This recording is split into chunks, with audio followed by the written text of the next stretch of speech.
Hi, I'm Josh David. This week I want to show you guys a review of this Yashica point-and-shoot 35mm film camera. And I have my friend Kyle over here. We're going to take some portraits and lifestyle shots around, and I'll tell you the good and the bad about this camera.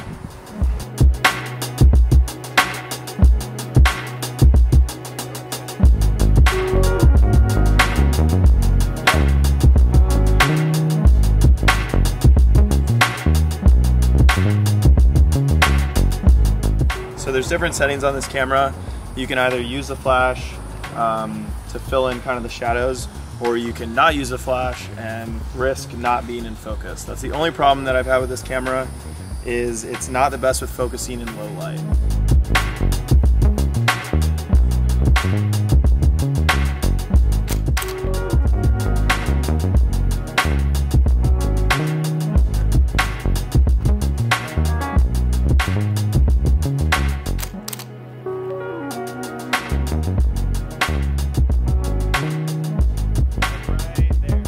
For a shot like this, I like to use the landscape mode because it focuses for infinity.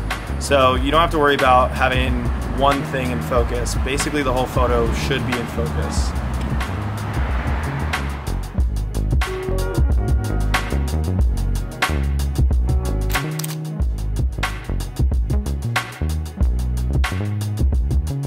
So this camera actually has panorama mode. And what it does is just cuts off the top and the bottom of the frame, and it creates basically like a 16:9 ultra wide look.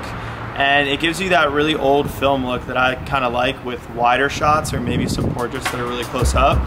So we're gonna do that now.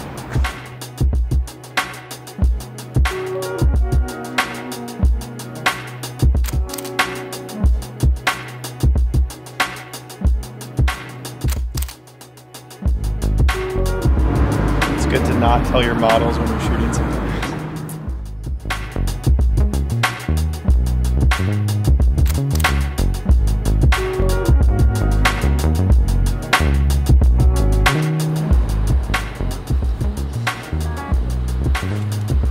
Let's do one more, Chloe.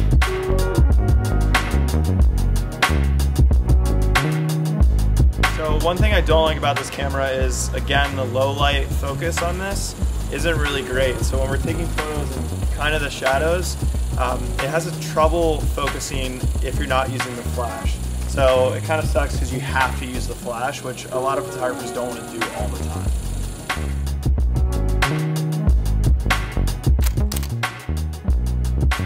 Oh, you got it. So basically at this mirror, I didn't know that it was going to take a photo with a long exposure. I had turned off the flash so that it didn't, create too much of a flash in the reflection. But again, since it's automatic, it doesn't tell you. It's kind of a surprise. The only problem with that is that it wastes film, and we all know we don't want to waste film. So, all right, ready? 3, 2, 1.